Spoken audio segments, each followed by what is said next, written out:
అయినా కూడా నీ కాలు చేయాలంటే నాకు పిచ్చున్నదమ్మా. నీ కాలు చేస్తామేమో నాకు పిచ్చున్నదమ్మా. నాకు వచ్చేసి నోటి పిచ్చిరా. నోటి పిచ్చి అంటే ఆకు వకేసి నిలబడుతున్నది.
మీ కొండమ్మ గారికి లోపల కాల్చని వెళ్ళానా లోపల బిడ్డ తింటది.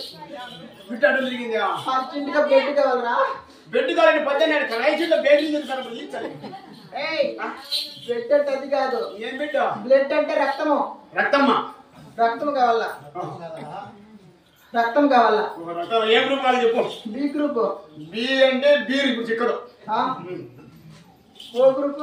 ఓ అంటే ఓటీ. మళ్ళీ ఫారెస్ట్ వచ్చింది. వచ్చిందా? అది కూడా కాదు మీ కొండమ్మ గారిది. C group.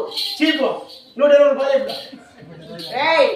99 పని కాదు. అవన్నీ మీ కొండమ్మ గారికి ఎక్కించినాం అనుకో, మీ కొండమ్మ దక్కదు, లోపల ఉన్న బిడ్డ కూడా దక్కడు. అర్జెంట్ గా బ్లడ్ అంటే రక్తం కావాలరా? ఓ రక్తము. ఓ పాజిటివ్ కావాలా? వెనకాల పైప్ పెట్టినప్పుడు అమ్మకి చెప్తాను. పైపా? సరే గాని నేను మీ కొండమ్మ గారి కాల్చల్ లోపలికి వెళ్తున్నా. మగవారిని మొత్తం గేటు వద్దనే పెట్టు. అన్ని పెడతా. ఆడవారిని మాత్రమే లోపలని. ఓ పని చేయండిమ్మా, ఆడలంతా బయటికి వెళ్తే మొగలంతా లోపలికి రండి. మగవాళ్ళు దేనికి? మగవాళ్ళు అవసరం లే బాబు. ఏం బాబు? ఆడవారు మాత్రమే కావాలా? మొగోళ్ళకి వెళ్ళి తోలు కూడా తగ్గుతూ మొగోళ్ళకి వెళ్ళి పండే పడదు బాబు. వెళ్దాం చేద్దామా? ఏంటి అవురా? ఎక్క మొక్క మొక్కమ్మ